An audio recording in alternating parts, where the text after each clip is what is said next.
So umiikot po sa social media itong balita na nasa Spurs na daw si Kevin Durant, mga idol. Ayon daw yan kay Bill Simmons sa kanyang podcast. Basically, parang done deal na nga raw ito at inaantay na lang na i-announce sa linggo ng draft, which is bandang mga katapusan ngayong buwan. Hindi ko alam if kino-consider nyo po itong si Simmons na credible source, mga idol. Pero as long as wala naman ding sinasabi sina Shams, sina Chris Haynes or yung Bleacher Report, di ako kagad maniniwala sa ganito. Pero Bill Simmons pa rin naman yan. May bigat pa rin naman ang mga sinasabi niya.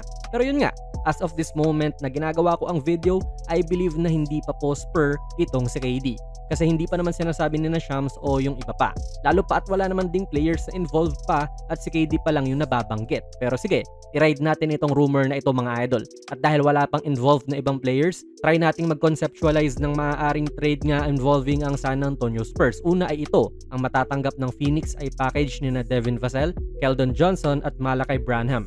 Plus yung 14th overall pick din ng Spurs sa paparating na draft, sama na rin natin yung 38th pick din ng Spurs sa second round. Hindi lang natin na isama dyan syempre kasi walang ganon sa ESPN trade machine.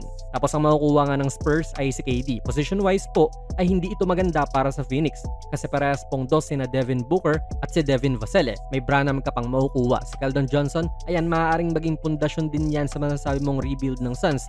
Kesa umalis na lang si KD sa inyo, okay na rin yung package na ito tapos may draft picks pa. Hindi man superstar ang kapalit pero considering na 36 na nga rin po si Durant, okay na rin po ito para sa akin. Panalo ang Suns nito kung mapipilit nila na ibigay ng Spurs yung second overall pick nila. Pero feel ko naman ay hindi po gagawin ng San Antonio yon. Anong nararamdaman nyo sa trade na ito, mga idol? Let me know in the comments. Sunod nating concept na trade ay ito. Ang makukuha ng Suns ay sina Devin Vassell, Stephon Castle at Jeremy Sohan. Tapos dagdag na rin natin yung 14th overall pick nga ng draft at yung 38th pick. Then si KD lang din ang kapalit. Para sa akin, mga idol, kung ito po yung trade ay hindi nalugi ang Suns, panalo pa nga sila. May positional dilemma pa rin naman at dos pa rin sina Vassell at Castle, pero may star potential kasi itong si Castle eh.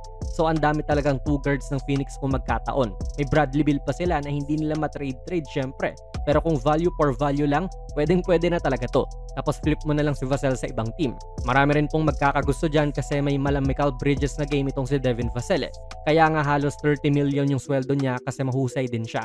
Pero since may Booker at Castle na, ipapalit ko na lang sa malaking wing itong si Vassell. Then ayun, may Sohan pa na defensive dog 10. Mga mahuhusay na bata tong makukuha ng Phoenix sa trade concept na ito, kaya hindi ko rin po sigurado kung papayag ba ang Spurs ng ganyan kalaki ang ile-let go nila para sa isang tumatandang superstar.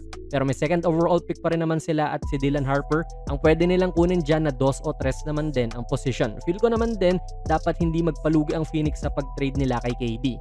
Kasi malaki rin po ang nilet go nila para makuha din tong si Durant mula sa Nets dati. So need nila bawiin din yung nalugi sa kanila kasi worthy pa rin naman si Durant na maging first option sa totoo lang.